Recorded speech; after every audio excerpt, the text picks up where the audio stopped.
Thank you.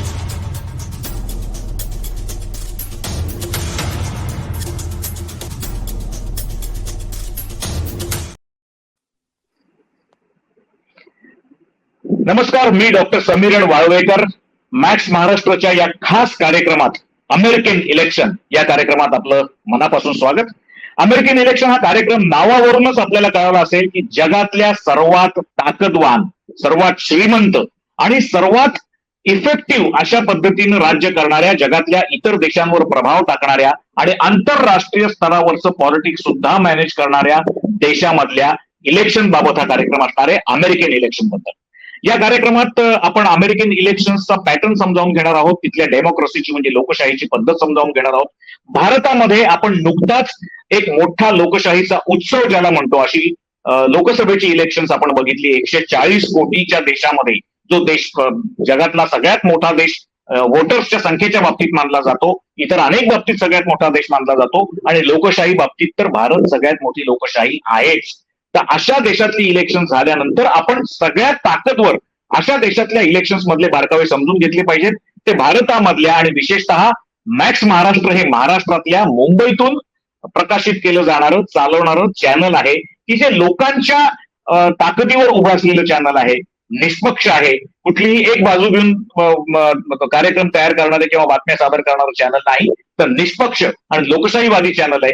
अशा चॅनलवरून आपण American election बाबतची माहिती घेणार आहोत. आणि आज ही माहिती देण्याकरता माझ्याबरोबर माझे जुने मित्र, जे मूळचे भारतीयच नव्हे तर पुणेकर आहेत, असे रवींद्र मराठे आपल्या बरोबर आलेले आहेत. रवी, मी आपलं स्वागत करतो या कार्यक्रमात. खरं म्हटलं तर रवी हा माझा मित्र तर आहेच, पण ते माझे सर आहेत. त्यांनी बीएमसीसी मध्ये मला 80च्या दशकामध्ये शिकवलेलं आहे. त्याच्यानंतर 90च्या दशकानंतर ते युरोपमध्ये गेले, तिथे 10-12 वर्ष त्यांनी काम केलं आणि त्याच्यानंतर मागचे 20 ते 22 वर्षापेक्षा 24 वर्षापेक्षा जास्त काळ ते अमेरिकेमध्ये आहेत. आणि अमेरिकेमध्ये सुद्धा आयटी इंडस्ट्री असेल, शिपिंग इंडस्ट्री असेल, त्याच्यानंतर मर्चंट बँकिंग असेल, अशा अनेक क्षेत्रात त्यांनी काम केलेलं आहे. मूळचे उद्योजक आहेत, पण त्यांचा मूळ आवडीचा विषय, अभ्यासाचा विषय हा राजकारण राहिलेला आहे. मग तो महाराष्ट्रातलं राजकारण असेल, भारतातलं राजकारण असेल किंवा अमेरिकेमधलं राजकारण असेल. अमेरिकेमधल्या लोकशाहीमध्ये अमेरिकन निवडणुका हा एक सगळ्यात महत्वाचा भाग मानला जातो.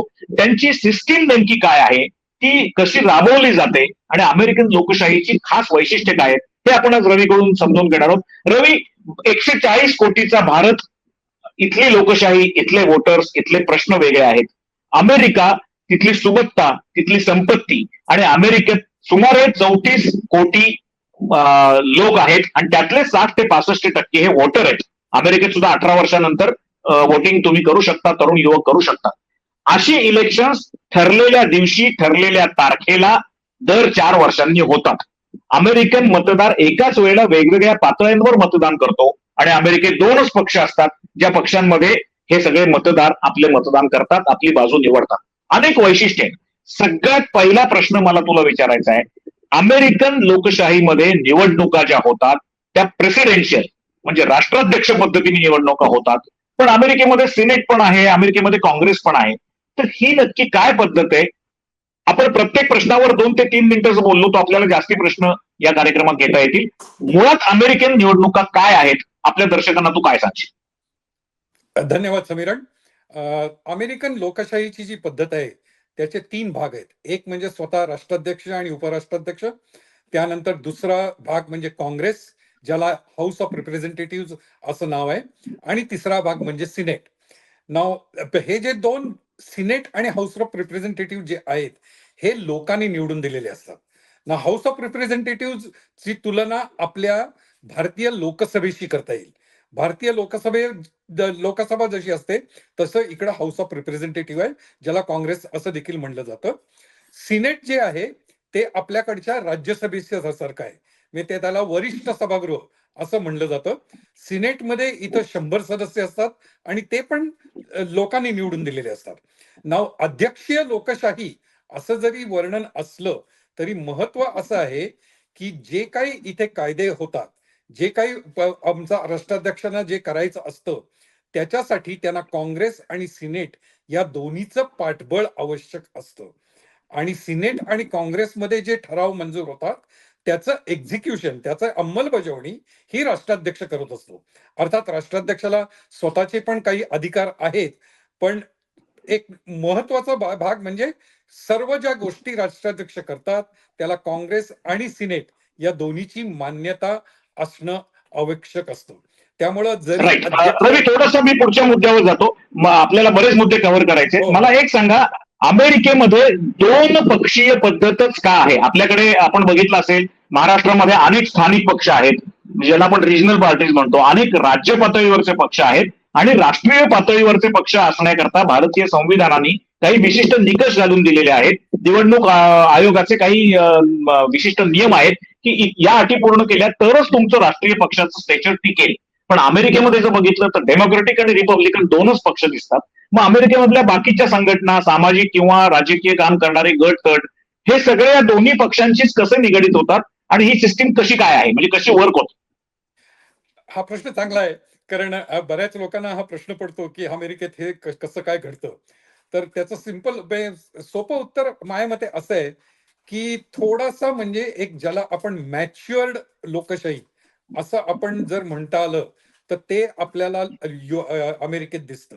अशा अर्थाने मॅच्युअर्ड की जर डेमोक्रॅटिक पक्ष आपण विचार केला किंवा रिपब्लिकन पक्षाचा विचार केला तर त्यांची जी धोरणं आहेत ती स्पष्टपणे एक पक्ष ज्याला आपण उजव्या विचारसरणीचा पक्ष असं म्हणू शकतो, उदाहरणार्थ रिपब्लिकन पार्टी, आणि डेमोक्रॅटिक पार्टी जी डाव्या विचारसरणीची पक्ष असं म्हणलं जातं. तर आता मुद्दा असा आहे की तिसरा पक्ष इथं का नाही. तर तिसरा पक्ष का नाही म्हणजे काही लोकांनी इथं असे प्रयत्न पण केले की स्वतःचा पार्टी निर्माण करायची आणि स्वतःची धोरणं करायची. पण त्यातला एक महत्वाचा फरक समीरण मला असं जाणवतो की आमच्याकडं जी धोरणं आपण काय विचार घेऊन आपण मतदारांपर्यंत जाणार. आता मतदारांपर्यंत जेव्हा तुम्ही जाता तेव्हा मतदारांना काहीतरी तुम्ही ठोस आश्वासनं किंवा ठोस काहीतरी कार्यक्रम त्यांच्यासमोर मांडला पाहिजे. आता अमेरिकेमध्ये सुबत्ता असल्यामुळे, श्रीमंत देश असल्यामुळे आमच्याकडे काही रस्ते, वीज, पाणी आणि इन्फ्रास्ट्रक्चर ह्या गोष्टींवर कुठलाही राजकीय पक्ष उभा राहूच शकत नाही. कारण त्या सगळ्या गोष्टी आमच्याकडं या आहेत असं गृहीत धरलेलं आहे. त्यामुळे मी जर उद्या कोणी राजकीय पक्ष नवीन स्थापन करायचा प्रयत्न केला तर तो काय विचारसरणीसाठी आणि काय कार्यक्रम घेऊन तो लोकांपर्यंत जाणार, हा महत्वाचा तिथं प्रश्न येतो. कारण समजा एखाद्याने असा पक्ष उभा करायचा ठरवला की जो म्हणेल की मी पूर्णपणे गर्भपात करण्याच्या बाजूनी आहे, असं जर तो म्हणाला. कारण सध्या एक गर्भपात असावा का नाही हा या निवडणुकीतला एक महत्वाचा मुद्दा आहे. त्यामुळे मी तो विषय त्यामुळे तो उदाहरण घेतलं. तर गर्भपात करावा की नाही म्हणून जर मी एखादी राजकीय पक्ष स्थापन करायचा ठरवला तर लोक म्हणतील की अरे गर्भपात करायचं का नाही याविषयी रिपब्लिकन पार्टीचं स्वतःचं मत आहे, डेमोक्रॅटिक पार्टीचं पण स्वतःचं मत आहे. तुम्ही असं काय वेगळं आम्हाला सांगताय की ज्यामुळं तुमच्या तिसऱ्या पक्षाला आम्ही पाठिंबा द्यावा किंवा आम्ही तुमचा विचार करावा. असे बरोबर. प्रयत्न आमच्याकडे झालेले आहेत.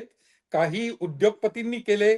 इनफॅक्ट तुला एखाद्या वेळेला गंमत इंटरेस्टिंग वाटेल ते की आपले जे राष्ट्राध्यक्ष पूर्वीचे होते ट्रम्प, त्यांनी पण एकदा स्वतःचा पक्ष स्थापन करण्याचा प्रयत्न केला हो.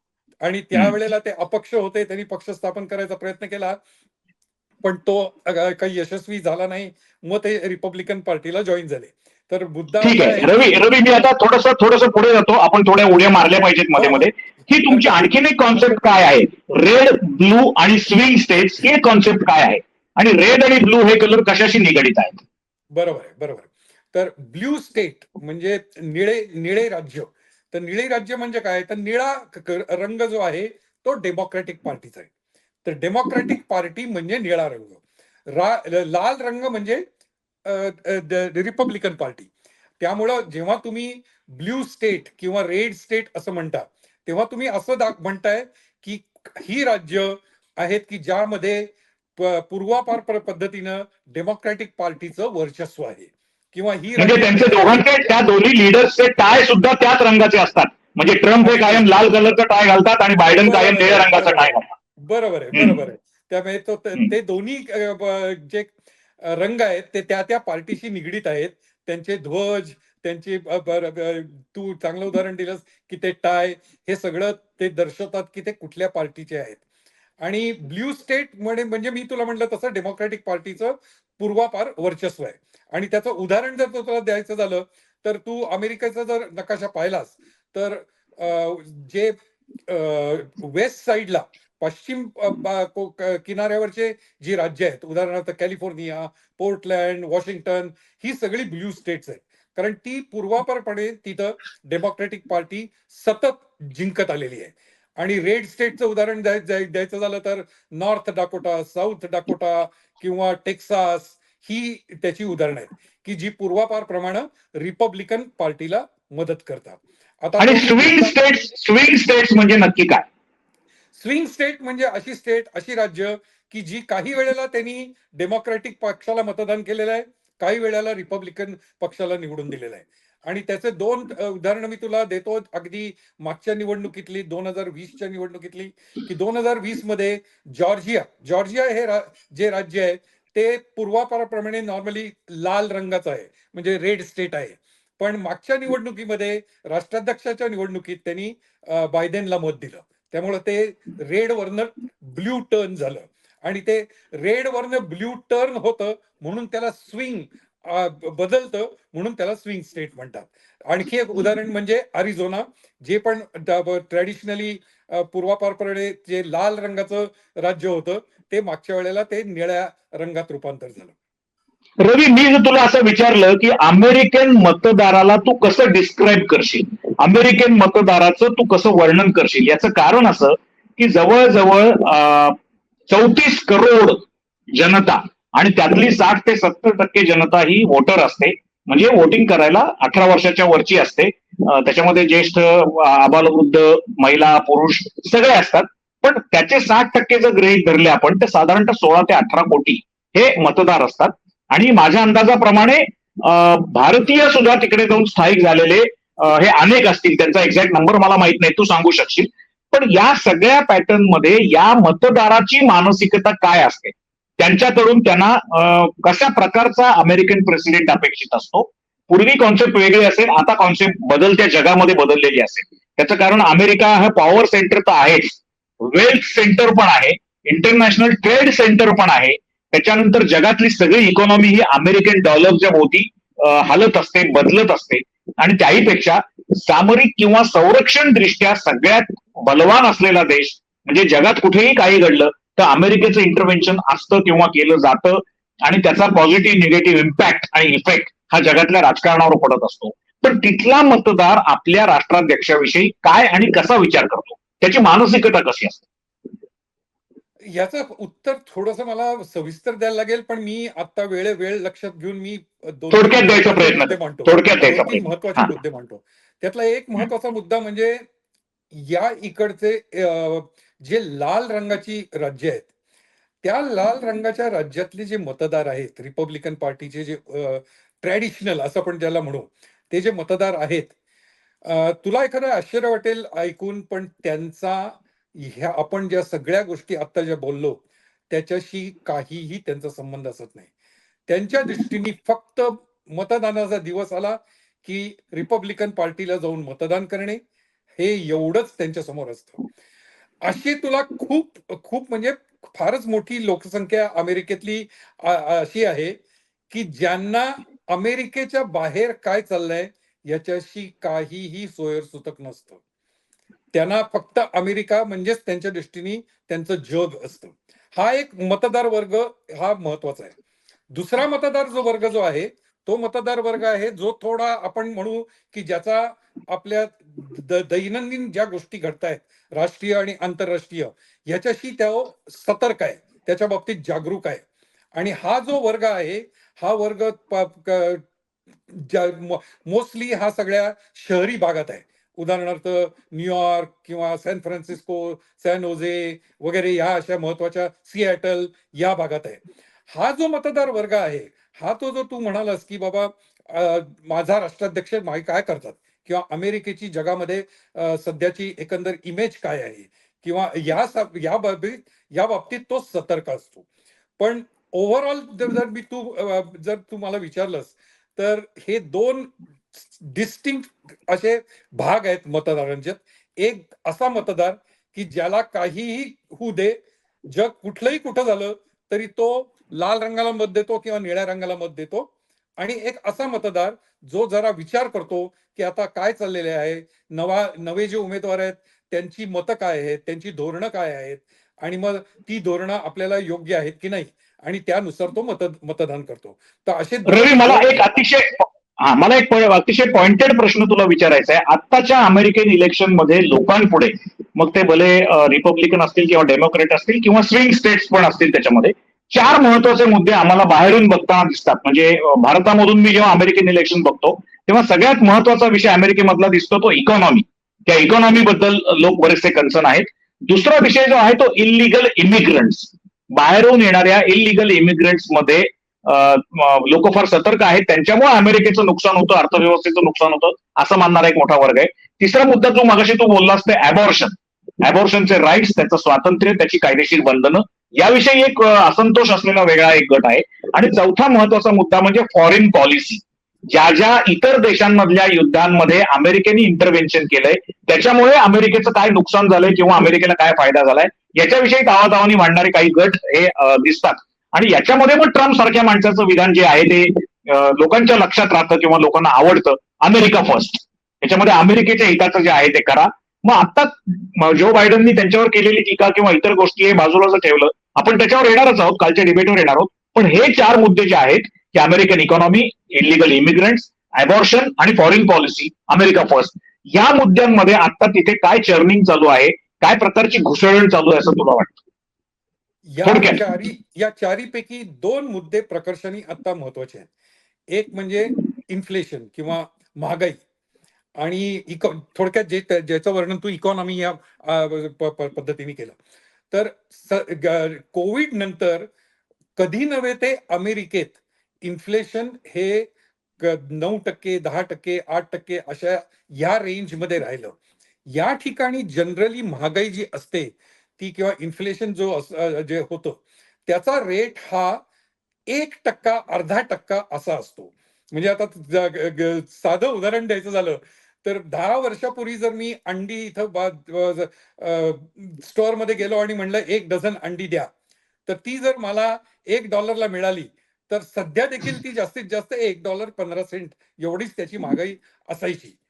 पण या कोविड नंतर अचानक ही महागाई प्रचंड वाढली. म्हणजे जे मी उदाहरण दिलं की $1 मिळणारी डझन अंडी अचानकपणे ती $2 झाली. आणि हा जो परिणाम आहे महागाईचा, याचा सामान्य माणसाच्या खिशावर मोठा परिणाम झाला. त्यामुळं महागाई हा नक्कीच एक महत्वाचा भाग या इलेक्शनमध्ये सामान्य मतदाराच्या समोर आहे. दुसरा भाग म्हणजे अबॉर्शन.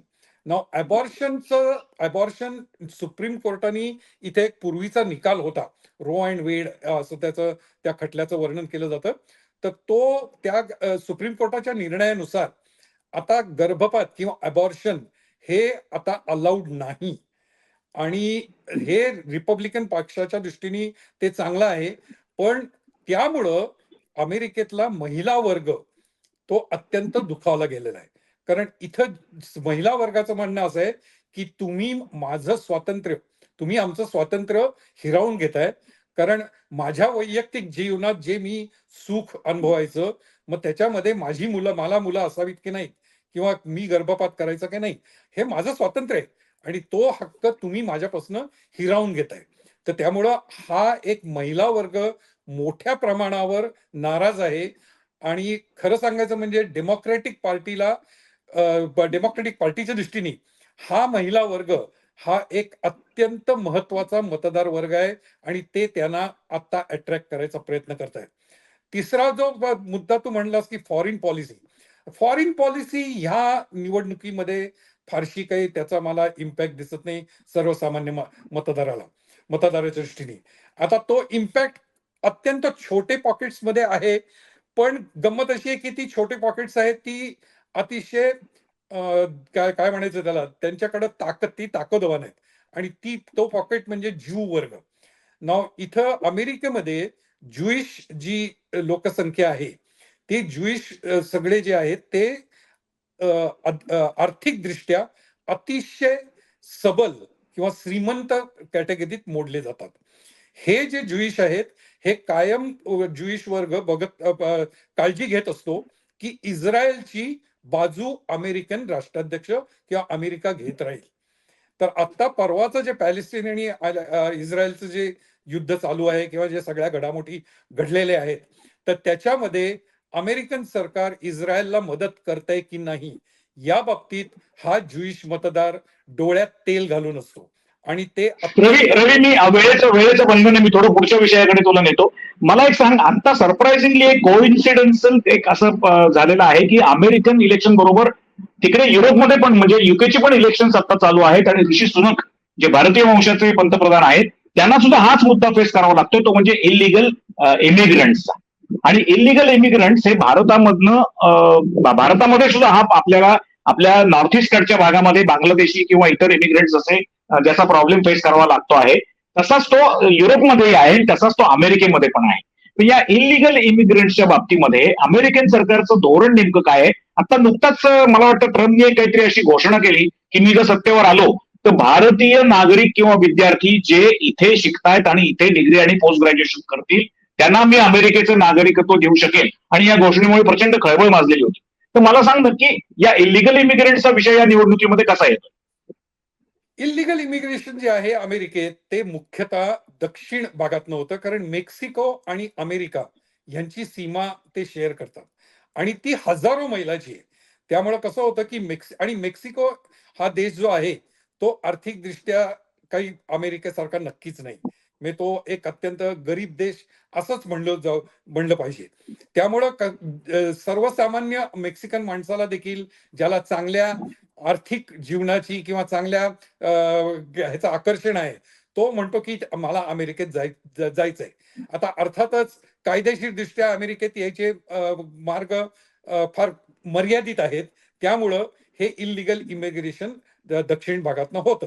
आता हे इलिगल इमिग्रेशन मेक्सिकन जे होतं ते जरी काही लोकांना जरी त्याचा त्रास वाटला किंवा त्याच्याविषयी त्यांचा अत्यंत कडवट मत असलं, तरी एक प्रॅक्टिकल भाग असा आहे की आमच्याकडं अमेरिकेत जे मॅन्युअल लेबर लागतं की उद्या मला माझ्या बाग दुरुस्त करायसाठी जो पाहिजे किंवा मला घर बांधायला गवंडी पाहिजे किंवा प्लंबर पाहिजे, तर हे जो लेबर आहे हा कुठलाही इथला ओरिजिनल अमेरिकन माणूस पटकन तुम्हाला सापडणार नाही.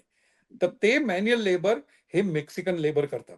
त्यामुळे एका बाजूला जरी इलिगल इमिग्रेशनच्या बद्दल राग असला तरी कुठंतरी मनातल्या मनात सामान्य अमेरिकन माणसाला हे पण माहिती आहे की हा जो इलिगल इमिग्रंट क्लास आहे त्याच्यामुळं मला माझं लेबर वर्ग जो आहे तो मला मिळतो. त्यामुळं बरोबर, हा जो हा डिफरन्स आहे. मी थोडा पुढच्या मुद्द्याकडे येतो की जो थोडा भारताच्या लोकशाहीच्या दृष्टीने कधीच न घडू शकणारा, अनपेक्षित, अजब, चमत्कारिक वाटू शकतो, तो म्हणजे अमेरिकन डिबेट्स. आपल्या भारतामध्ये अशा प्रकारची सत्ताधारी पक्षाचा लीडर आणि विरोधी पक्षाचा लीडर यांची डिबेट समोरासमोर कधीच दिसत नाहीत, ती होण्याची शक्यता नसते. ज्यांना जे बडबडायचे ते माध्यमांमध्ये बडबडतात आणि तिथून आपल्या भूमिका मांडतात. अमेरिकेमध्ये सीएनएनच्या या डिबेटचा जो गेली कित्येक वर्ष प्रघात आहे, त्या डिबेटची पहिली फेरी काल पार पडली, जी मी पूर्ण बघितली. आणि बायडन आणि ट्रम्प मधला वाद किंवा त्यांच्यामधलं डिबेट हे काल बघितलं आणि माझं इम्प्रेशन एक थर्ड पर्सन भारतीय म्हणून असं झालं किंवा स्पेक्टेटर म्हणून असं झालं की कालच्या डिबेटमध्ये जो बायडन खूप कमी पडले.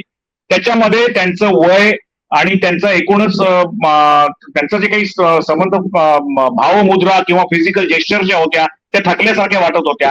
एकूण त्यांचा परफॉर्मन्स हा काही जनतेला फारसा आवडला नाही आणि त्यांच्या उलट ट्रम्प मात्र अतिशय अग्रेसिव्ह होते, अतिशय आक्रमक होते. दोघांनीही एकमेकांच्या विषयी अतिशय रूड स्टेटमेंट्स केली, ज्याला आपण अति उद्धटपणाने आपण त्याला अनपार्लमेंटरी किंवा असंसदीय म्हणू की मला माहित नाही, कारण अमेरिकन शब्द संसदीय कसे असतात किंवा ते काय मानत नाहीत याची मला कल्पना नाही. पण एकमेकांवर अनेक आरोप झाले. म्हणजे बायडननी ट्रम्पवर अनैतिक आरोप केले की तुम्ही काय एखाद्या फोन स्टार बरोबर तुमचे संबंध होते. त्याचबरोबर बायडनचा मुलगा कसा कन्व्हिक्टेड होता याच्याबद्दल ट्रम्पनी सांगितलं. इमिग्रंट पॉलिसीबद्दल एकमेकांवर टीका केली आणि शब्द तर इतके विचित्र वापरले की म्हणजे ट्रम्पनी बायडन बद्दल बोलताना सांगितलं की इन्सेंट, रिडिक्युलस आणि स्टुपिड पॉलिसीज या बायडनने राबवल्या आणि असं एकमेकांविषयी अनेक बोलणं झालं. तर कालच्या एकूण दोघांच्या डिबेट मधल्या पहिल्या राऊंड नंतर अमेरिकेमध्ये नंतर जे आकडे आमच्या पुढे आले, सीएनएनच्या प्रतिनिधींनी आणि इतरांनी सांगितले, तर before that debate 55% people were with Trump and 45% were with Biden. आणि डिबेट झाल्यानंतर 55 वरनं ट्रम्प गेले 67% आणि बायडन मात्र 45 वरून 33% गेले. तर आता तू डिबेट बघितला असशीलच, अमेरिकेतल्या वोटरची आणि जनतेची या डिबेटबद्दल काय नक्की धारणा आहे, त्यांचं मत काय आहे, त्यांचं इम्प्रेशन काय झालं? कालच्या डिबेटमध्ये एक गोष्ट निर्विवाद, ती म्हणजे बायडन यांच्याबद्दल अत्यंत वाईट मत बनेल असं त्यांचं त्या डिबेटमध्ये एकंदर संबंध, त्यांनी जे पर्सनॅलिटी होती, म्हणजे तू म्हणलास तसं ते अत्यंत वीक होते. ते अत्यंत म्हणजे त्यांना एक कॉन्फिडन्स लेवल ही फारच कमी होती त्यांची आणि त्यामुळं सामान्य मध्ये त्यांच्याबद्दल अत्यंत वाईट मत निर्माण झालं, हे निर्विवाद. आता त्याच्यामुळं एक महत्वाचा विचार इथं जो चालू झालेला आहे आणि तो म्हणजे डेमोक्रॅटिक पार्टी असं विचार करू शकते की आपला प्रेसिडेंटचा कॅन्डिडेट बदलावा का. कारण मी त्या मुद्द्याकडे येणार होतो. हो हो. आणि फक्त एक एक मी त्याच्याबद्दल तू एक महत्वाचा प्रश्न विचारलास की भाषा. तर ही जी भाषेचे शब्द वापरले जातात आणि तू म्हणलास की ते अनपार्लिमेंटरी आहेत का, तर खरं सांगायचं म्हणजे ही भाषेची पातळी किंवा ही एकंदरीत सर्वसाधारणपणे राजकारणातल्या संबोधनाची पातळी ही गेल्या 8-10 वर्षात अत्यंत खाली गेलेली आहे आणि ती राष्ट्राध्यक्ष ट्रम्प यांच्यामुळे. ट्रम्पच्या पूर्वी असे अनपार्लमेंटरी लँग्वेज असं आपण ज्याला म्हणू, हे दोन्हीही पक्ष फार कमी वेळाला वापरायचे. पण ट्रम्पनी ही सुरुवात केली आणि मग कसं झालंय की ट्रम्प एकाच बाजूने असं बोलतायत म्हणल्यावर डेमोक्रॅटिक पार्टीला पण थोडं तरी उत्तर द्यायला पाहिजे. त्यामुळे मग त्यांनी पण त्याच्याविषयी त्यांची पण थोडीशी भाषेची पातळी आता खाली घसरलेली आहे.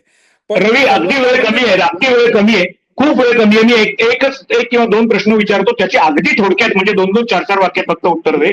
सगळ्यात पहिलं म्हणजे जर तू मगाशी म्हणलास तसं डेमोक्रॅटिक पार्टीने आपला उमेदवार बदलायचं ठरवलं तर ते शक्य होईल का? कारण त्यांनी उपसमित्या नेमलेल्या आहेत, त्या विशिष्ट प्रोसेसमधनं बायडन पुढे आलेले आहेत. आधी व्हाईस प्रेसिडेंट होते, नंतर प्रेसिडेंट झाले. हा प्रचंड अनुभव आहे. दोघांच्या वयातही फारसा फरक नाहीये.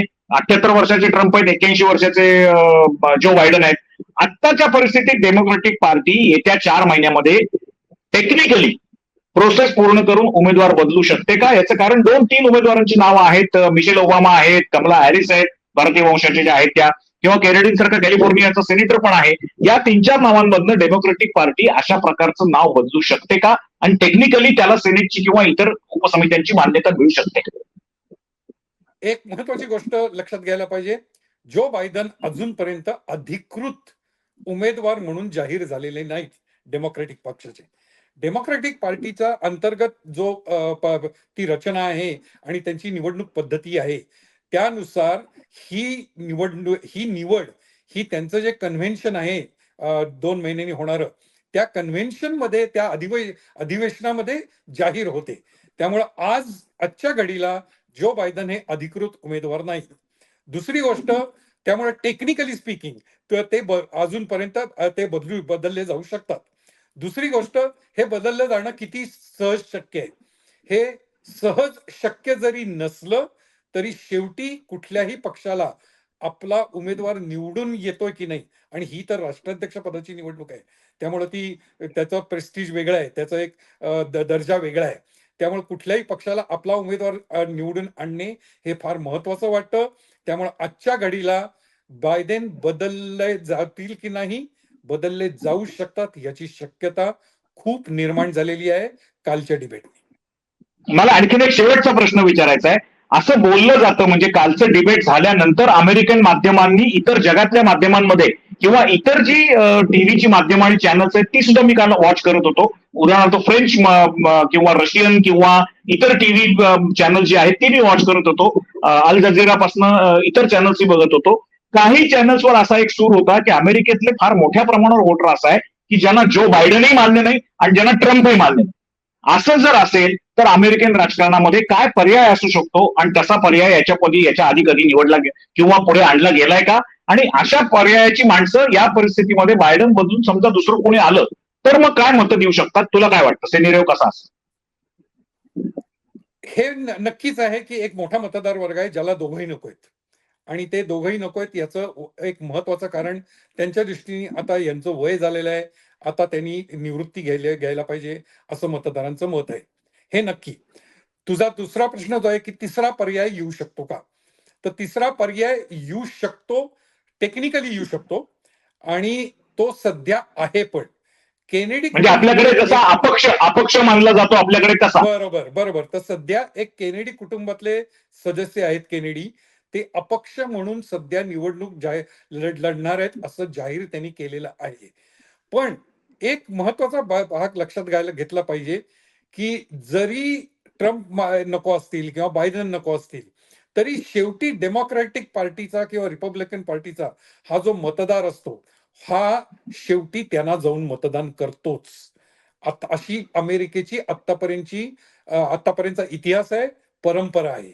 त्यामुळे अपक्ष उमेदवार कायदेशीर दृष्ट्या येऊ शकतो. ते अशा निवडणुका घडलेल्या आहेत की ज्या ठिकाणी 2 पार्टीशिवाय 2 उमेदवार उभे होते, पण त्या उमेदवारांना प्रत्यक्षात कुठेही पाठबळ मिळत नाही आणि सामान्य मतदार शेवटी डेमोक्रॅटिक किंवा रिपब्लिकन पार्टीमध्येच मतदान करतो, हे इतिहास सांगतो.